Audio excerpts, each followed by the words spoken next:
I sent back and got it within a week. Really? But I've been trying to find out from St. Louis if my ship ever earned a unit citation for Okinawa.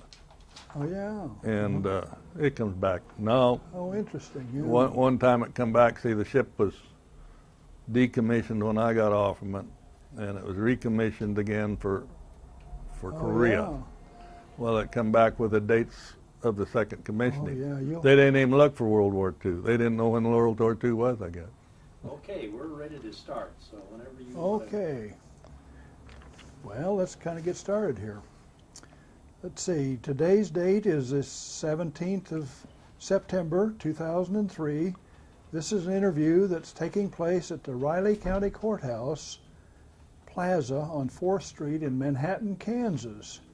And the veteran that we're interviewing today is Louis Leland Lund, L-U-N-D. He's a World War II veteran. He was born on the 7th of November, 1924. Is that correct, Leland? That's correct. Okay. And you now live in Greene, Kansas. I live, well, it's north of Greene. North The of address is Clay Center, but Oh, it's okay. my brother lives in Greene. Oh, okay. That's where you were born, is where Yeah, that's where we was born. Okay. Greene, Kansas is just the Grandpa's homestead that we was raised on was Okay. just about a third of a mile from the Riley County, Clay County line. Well, good. And Greene is just a couple miles further. My name is Verlin Steinkruger, and Oris Kelly is the camera operator. And we're going to just start talking about your stories, and we're going to start out on December the 7th, 1941. That's kind of a famous date. Never forget it. Never forget it, yeah. And where were you on that date?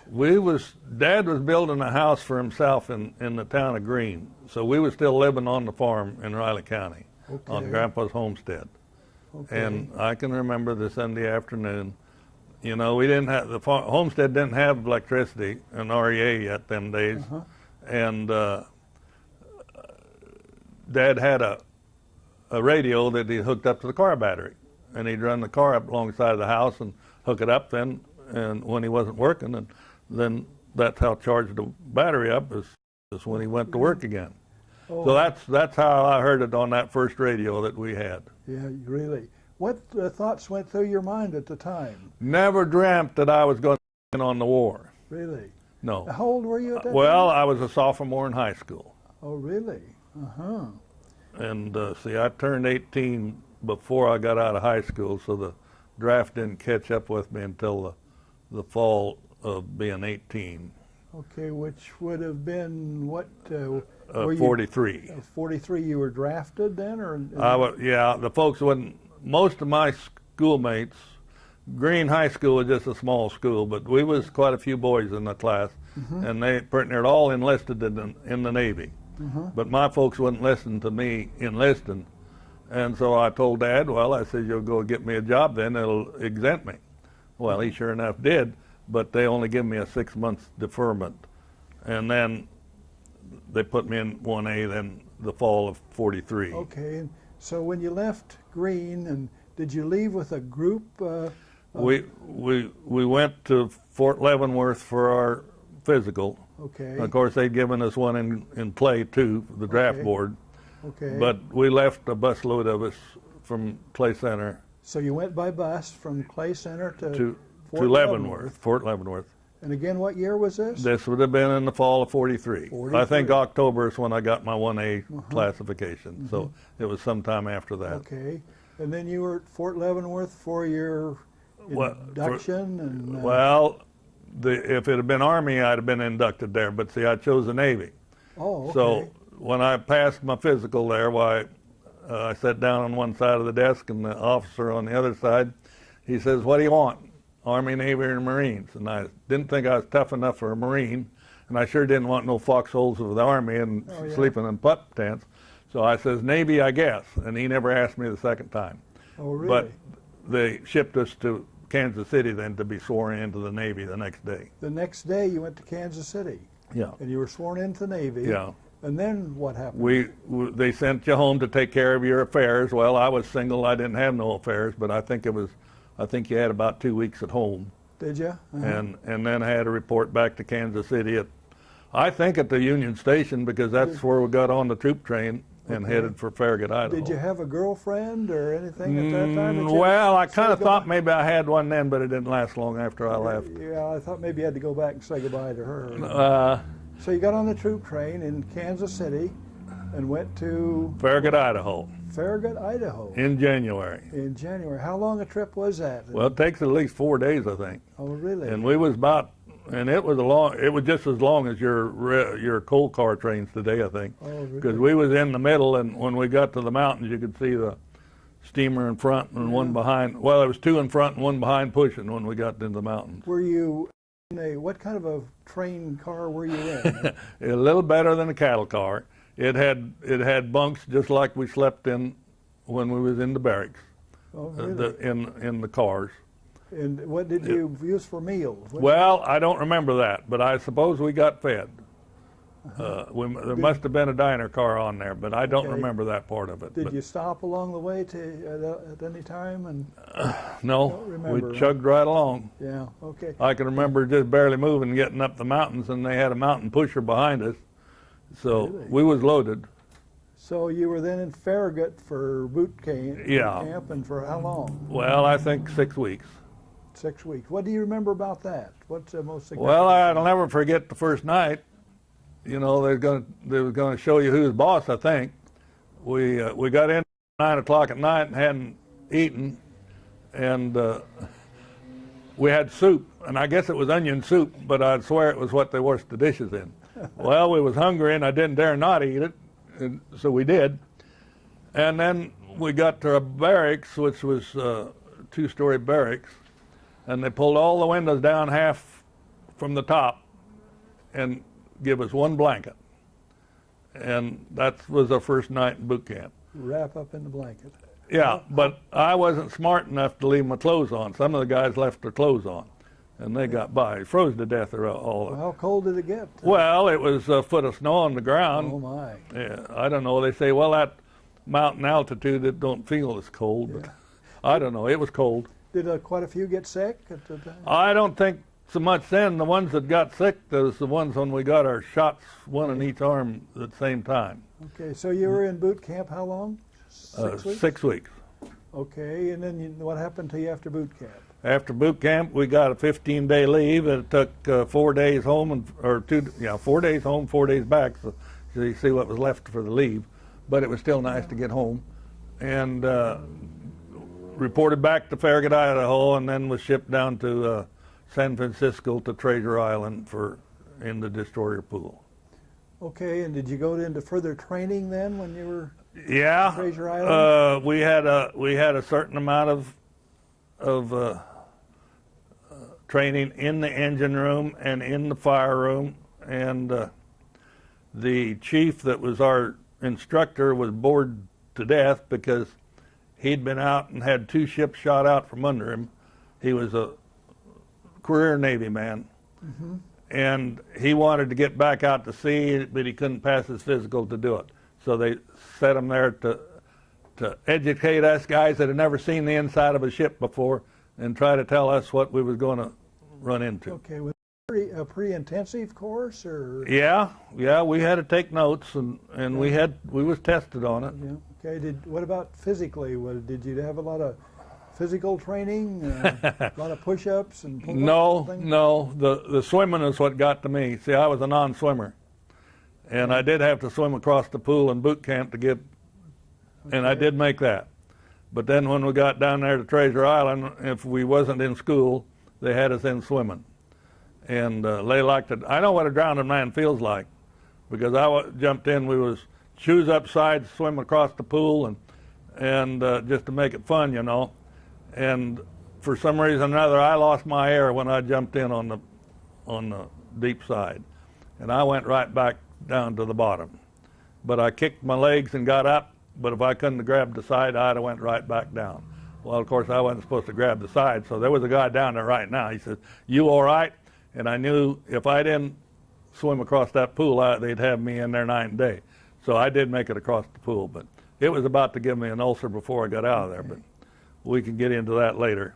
So you were in Treasure Island for how long? Well, must have been pretty much 4 months, and the reason for that was I was in training to run the evaporator that distilled the water.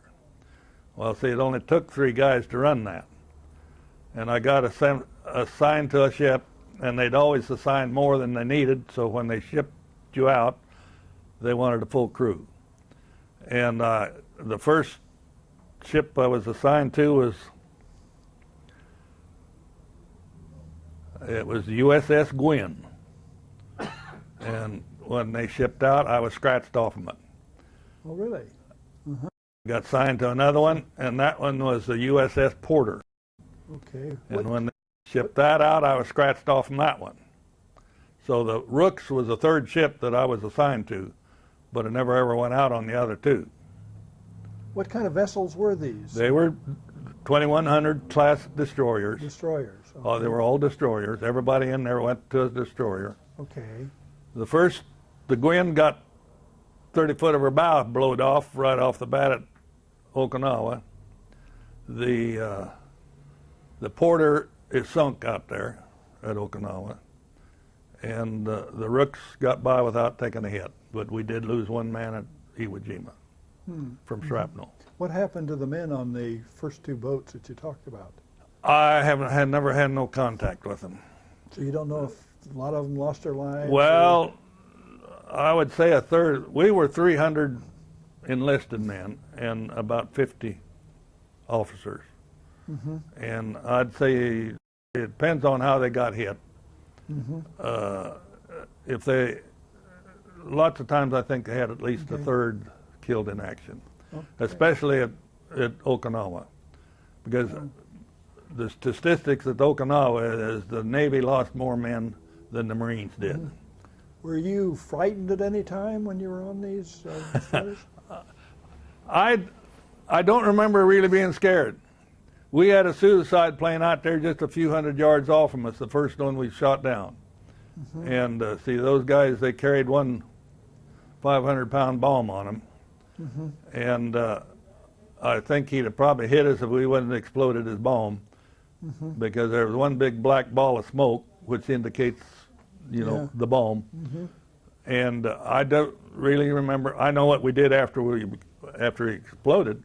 We hooped and hollered like we was at the home football game. So now this is what my oldest daughter has trouble with, that I act pretty barbaric with it. I said, well, if you didn't, you couldn't have took it. And if you couldn't took it, you'd have come home in a padded cell. You had to have your mind made up that you're going to take whatever come at you. Sure, you.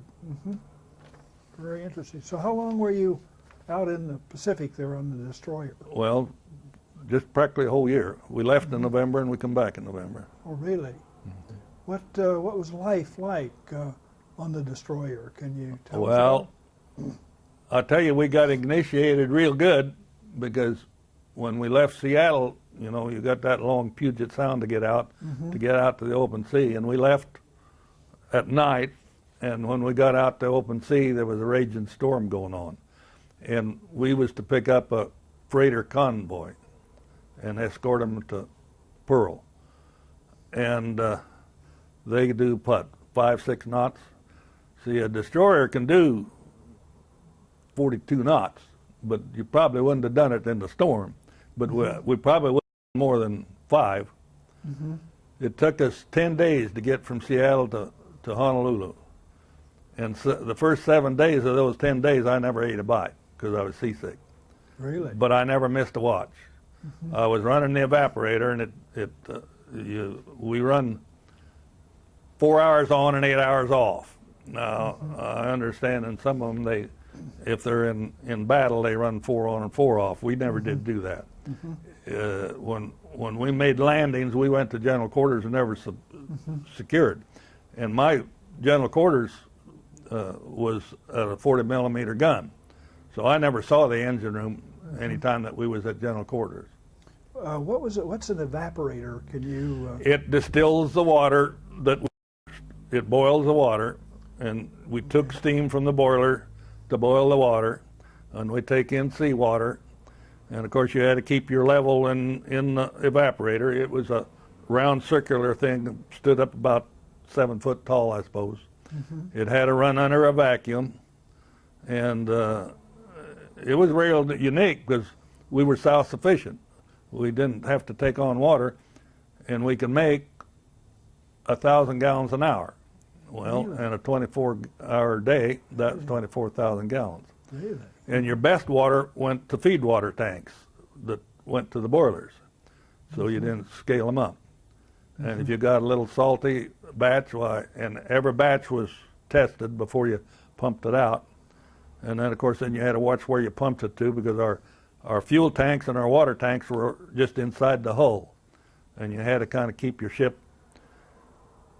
When you do a 30-degree roll in the storm, you wanted it to come back and do 30 degree the other way, too. You bet. What kind of energy did? What It kind was of fuel it did they? was steam. It was all With steam. fuel oil, and the fuel oil would, when we pumped it on, resembled the tar that they put on the road sides. Oh, really? So it was pretty crude, huh? pretty crude. But see, that stuff was heated just to below the flash point before it went into the boilers.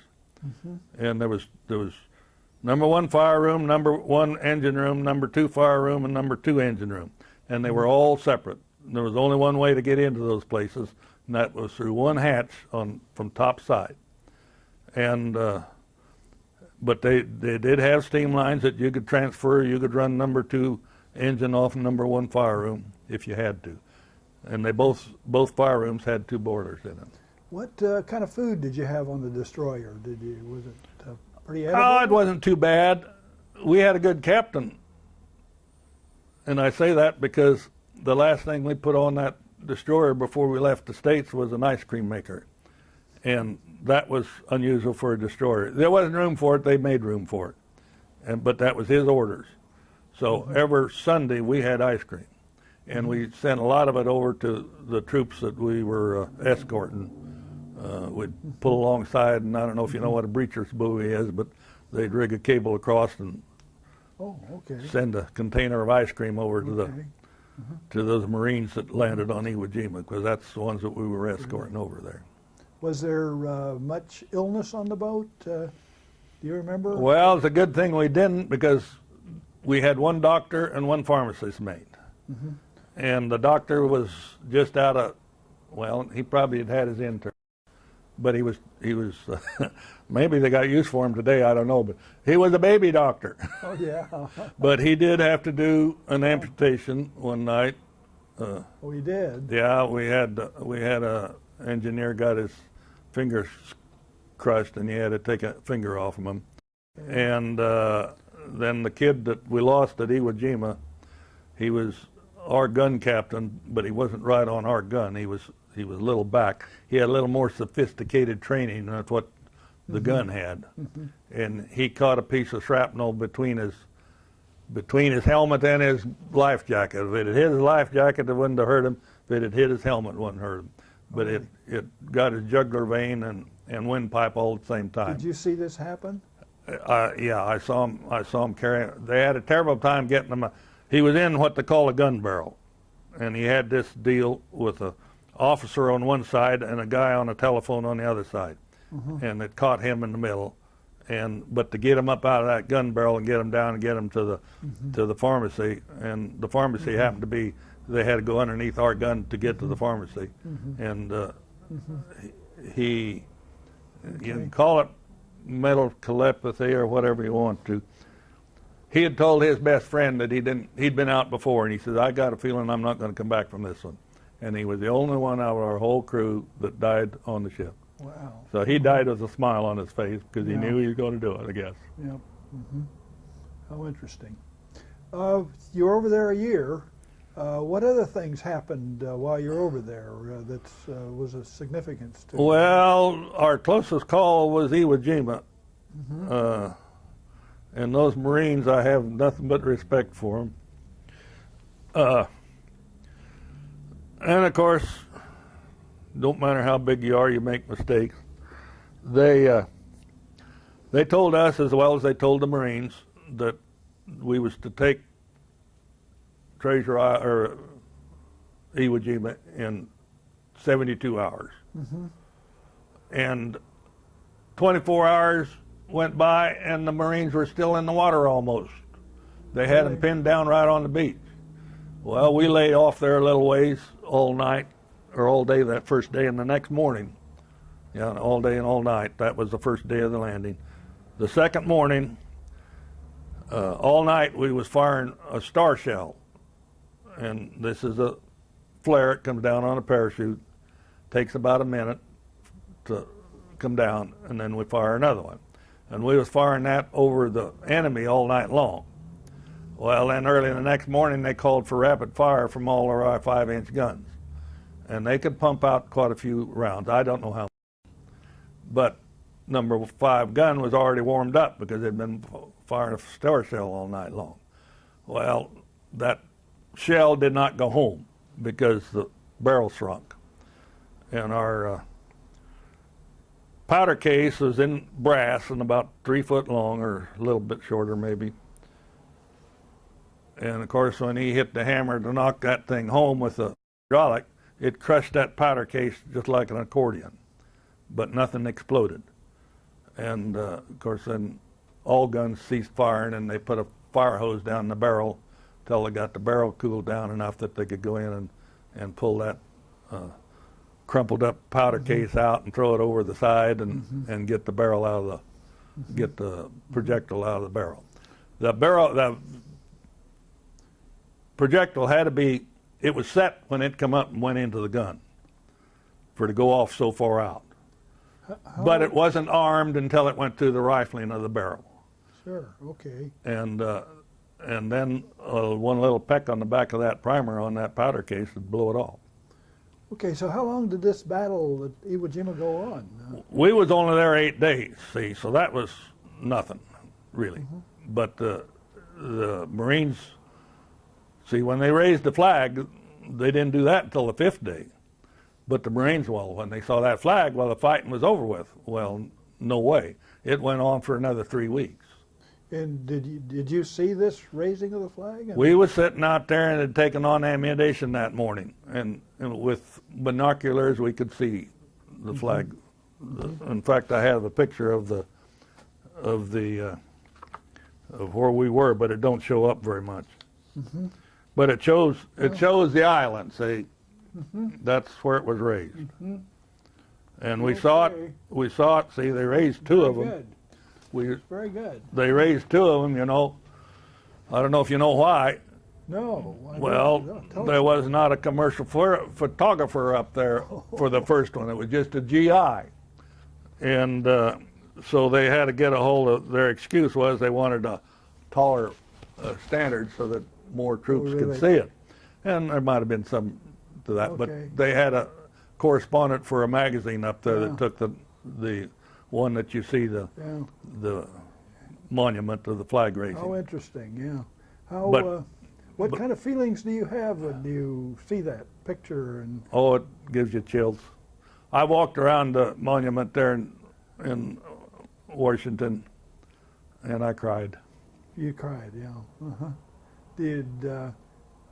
It's very emotional, I understand, even for people who did not actually. Yeah. Very, very good. So how long were you? You were there a year, you say, and well, it came was back, and yeah, we was. And then what happened when you came back after a year in Iwo Jima?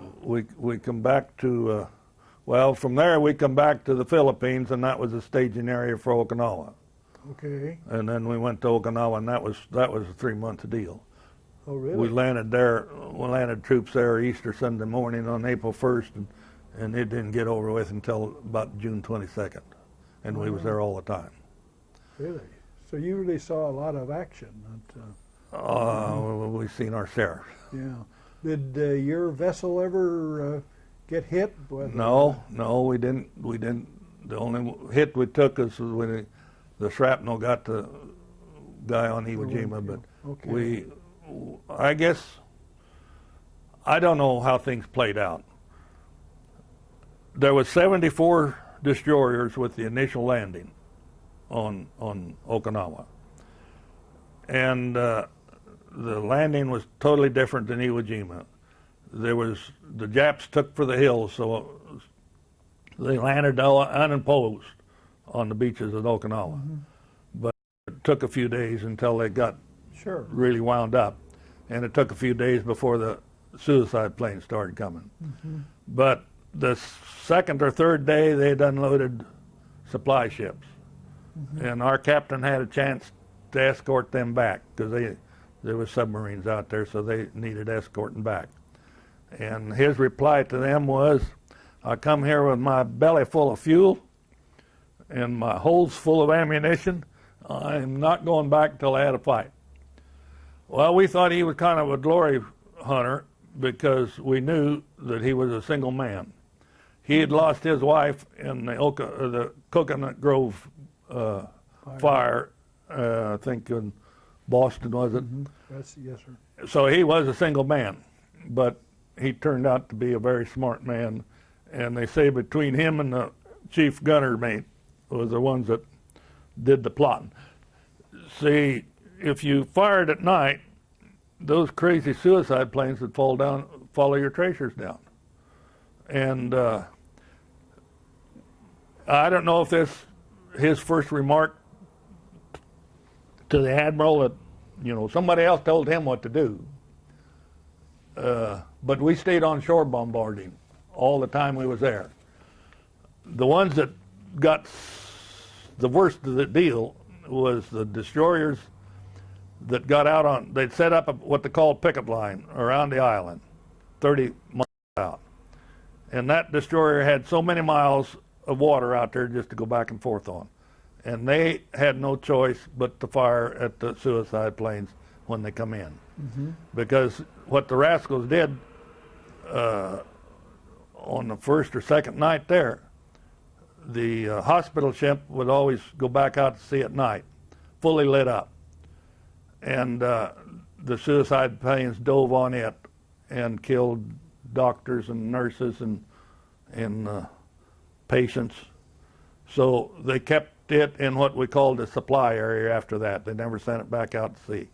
And we'd bombard the beach 2 to 3 days till we run out of ammunition, then we'd get a day off. And we'd come in, and sometimes we had to lay smoke screens over the supply area to cover it up. But there were some times we were out patrolling, I think, because bigger ships were out to sea. But there was no law that said we had to fire the suicide plane if one come over. And we had a Betty bomber trying to find us one night out there, and we just snuck along because your wake, if you go too fast, your wake will show up. And that's what the bomber did. He dropped his bombs in our wake. And that's comes off the internet too, that we had 14 flares dropped over us that night. And we was, of course, at general quarters, because any time there was anything in the air, we was at general quarters. And my general quarters was topside on the 40 millimeter, and it lit up on topside. You could have read a newspaper up there. Really? But they didn't hit us. They didn't find us. Very fortunate. Yeah. So how long were you, now this, we're getting into what, 1942, 43? Well, no, this started in 44, really. 44, Yeah. okay. See, it was, by the time I got out there, it was 44. Okay. 40, Christmas of 43 we spent in Honolulu. See, we come clear out of the water when we was in that storm getting to Pearl Harbor. And when we come down and smack the water again, the only thing that sticks below our keel is a box about 2 foot by 2 foot that takes the sounding on the submarines. And we come out, that's about a third of the way back on the keel from the bow. And we come clear out of the water that night, and when we come down and smack the water, we was in our quarters, which was the very back of the ship, and it sounded like a shotgun went off in our quarters. but no alarm went off or nothing, and that's what happened. And we busted that thing, so we had to go and dry dock in Pearl Harbor and get that fixed before we could go on. So we probably spent 2 to 3 weeks in Pearl Harbor. And then, were you in any other battles after that? No, it just Iwo Jima and Okinawa. Well, Okay. when we got through with Okinawa, we went for 30 days with the mine sweeps that was clearing the mines between Formosa and China, the East China Sea. But there was no air. Well, the Japs were still on Formosa, which they don't call it Formosa today, but that's what it was then. And but they had no airplanes, so we had no air activity at all out there. But that's what we was out there for, was Okay. to protect them from air activity. Where were you on VJ Day then in We was 1945? okay. We got through with that and come back, and they sent us back to Lady Bay in the Philippines, and with those 18,000 rounds of ammunition we fired, wore our rifling out on our barrels, and that was always stateside when we got out there. But by the time we got them wore out, they had a dumb floating dry dock out there, because you had to have the ship stabilized and a crane then to pull them things out. And they was pulling out our gun barrels and putting in new gun barrels. And, you know, there was only one answer to that. They was getting ready for the invasion of Japan. So you were where in Lady Honolulu? Bay in the Philippines. In the Philippines. Okay. That was a staging area. We'd go there first, then Sure. go and come back, and then they'd go again. What was your reaction and when you heard about The bomb. bombs? Well, I can relate what our radio man thought. I don't know what class of an officer he was, but this was all new to us. And a bomb that was big enough to wipe out a whole city. He says, what if they tilt the earth off its axis with putting a bomb like that on one corner? And that was our radio man's Yeah. reaction. Okay. Yeah, it was inconceivable. Was there much celebration on your vessel? No, the officers got a cake with VJ Day on it. And then when did you get back to the States? Well, before we got back there, I guess I left that out. We got sent to Nagasaki, Japan. Oh, did you? And that's where this second bomb was dropped. Yes, sir. And we was in there before the occupation forces were even in there. And our reason for being in there was to evacuate prisoners of war. Okay. And we took an aircraft carrier and a cruiser in there, and the hospital ship was already in there. And I can remember the feeling of stopping outside the harbor, and sitting there for a while, and here comes the harbor boat, and a Jap harbor pilot come on board, went up, took the wheel, and guided the ship, our ship, through the minefield, because hadn't even been cleaned yet. Really? Through the minefield. Now, do we trust that guy? We'd just been fighting him. But they said when, and this comes from the prisoners, that when the war was over, it was over. And I don't think the occupation forces lost one single person. But they were brutal people. This story comes right from one of the prisoners, because we had about 100 of them on. And see, the deal was they couldn't fly them out from there yet because the occupation forces hadn't been in there to clear everything out. Sure. And so we took them back to Okinawa, and then they flew them home from there. But this one kid said that they got a hold of some tea some way or another. And so they got a tin can and heated some water and was going to fix themselves some tea. And of course that was all against regulations. And they got caught, and they make them lay on their belly and then raise up like if you was doing push-ups. And then they'd beat them across the back until they'd pass out. And some of them died on the spot. And this come right from a guy that had that done to him. So that's probably enough rambling along here now. So you then came back to the States, Yeah. and back to what port? We come back, and I don't know why, but we come back to San Francisco, and spent probably enough time there for everybody got a liberty, and then we headed up to. Did you escort a convoy back, or did you just No, come back? no. You just We came back we to- was 2 destroyers come back by ourselves, Okay. and we raced each other, part Really? ways. Uh-huh. But of course, see, the hotter you heated that steam, the more expansion you get out of it, and you can see which one could go the fastest. We had fun coming back. Did you? Everybody was kind of Yeah. happy and Yeah. different atmosphere. I think we stopped at Honolulu enough so everybody got off once, and then we come on. Okay. And then you came back to San Francisco. And then we went from there up to Seattle, and where the ship was built, and immediately it went into overhaul. Uh-huh. And then we got our 30-day leaves. Uh-huh. And I happened to get mine and got back to the city of Clay Center on the morning of Christmas Eve, 1945. Okay. And did you get out of the military at that time? No, you got out on points, and I didn't have enough points. Okay. That went by what family you had. If you had wife and kids, give you more points, and your time in service. So I didn't get out until the next May. And we took the ship when it got overhauled. We took it down to San Diego, and they lined the ships up with just their bow to the docks and decommissioned them, and put them in what they called a reserve.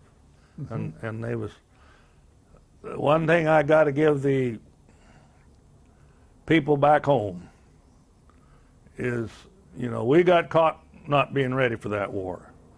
And those poor devils down there on the first, in the 42s, had a fight and didn't have nothing to fight with. And see, our ship was named after a Captain Rooks, that was a captain of the cruiser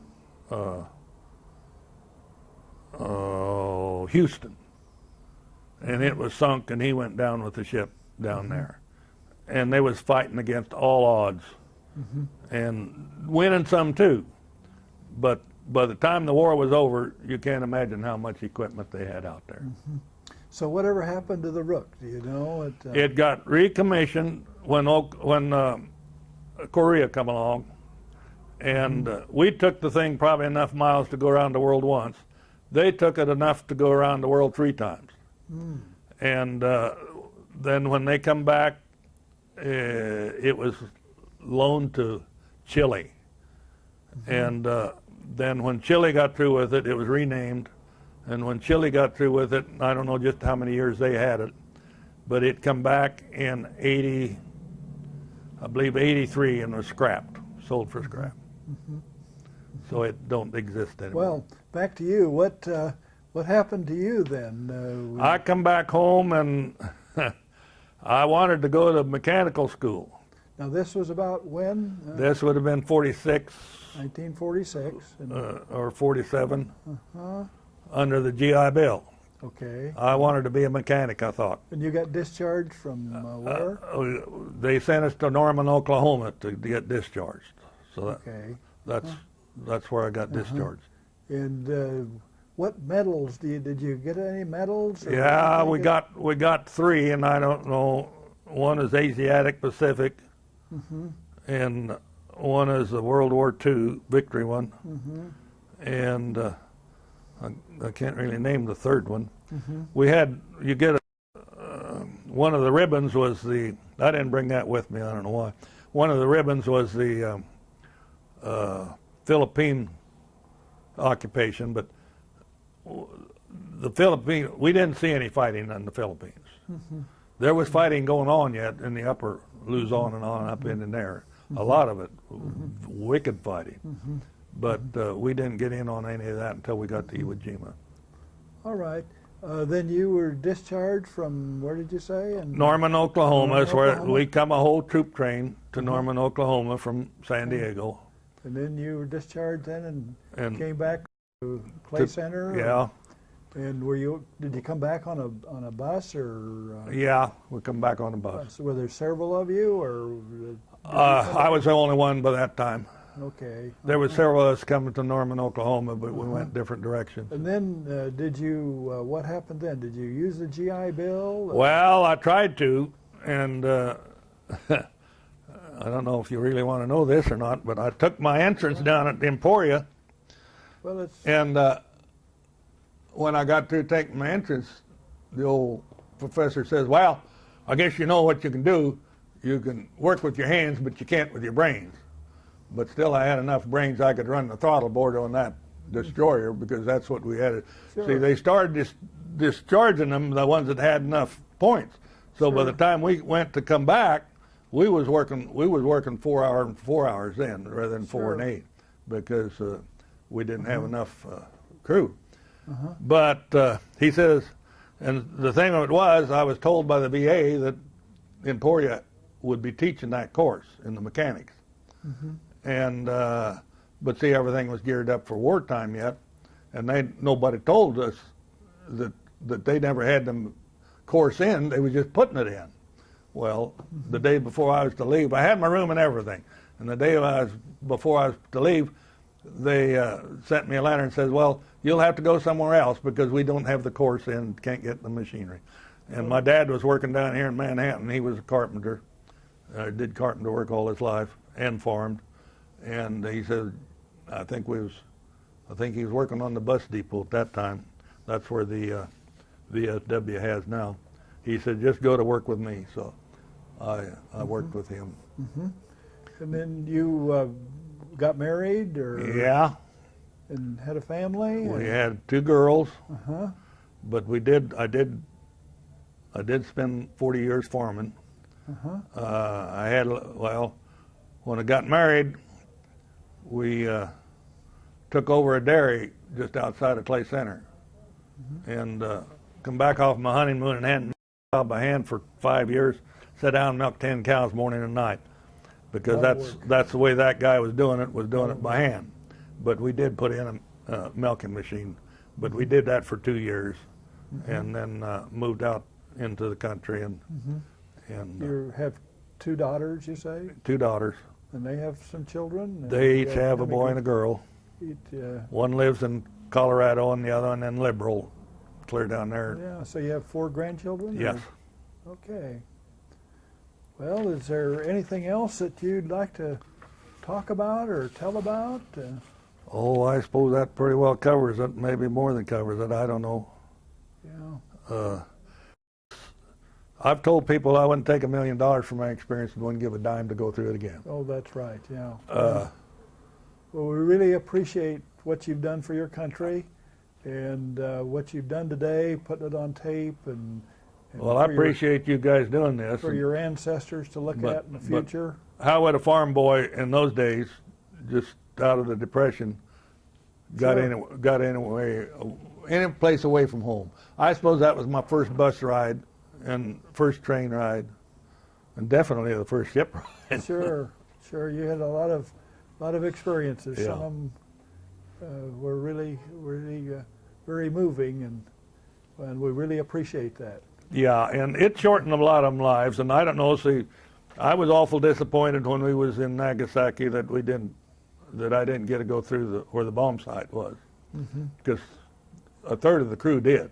They did. Was it safe? It wasn't. They didn't know that then. Well, They didn't know it was radiation. yeah, maybe it's best that you didn't. Well, of course it is. That's how the Lord looked after me. Sure. Look at those first 2 ships I was assigned to. That's right. But there was one thing about out there at Okinawa: if you got hit, there was a ship by your side just right quick. Good. Because we got sent on a deal like that, one of the big air raid deals that a ship had got hit and went dead in the water, and that's dangerous, Yeah. because then you can't maneuver. Yeah. And by the time we got out there was another one going to finish him off, but we shot him down before he got him. Very good. And then we escorted it back into Well, very what they good. called the supply area or graveyard area. Well, thanks again, and Well, we do thank you, appreciate guys. This, and this concludes our interview on this date.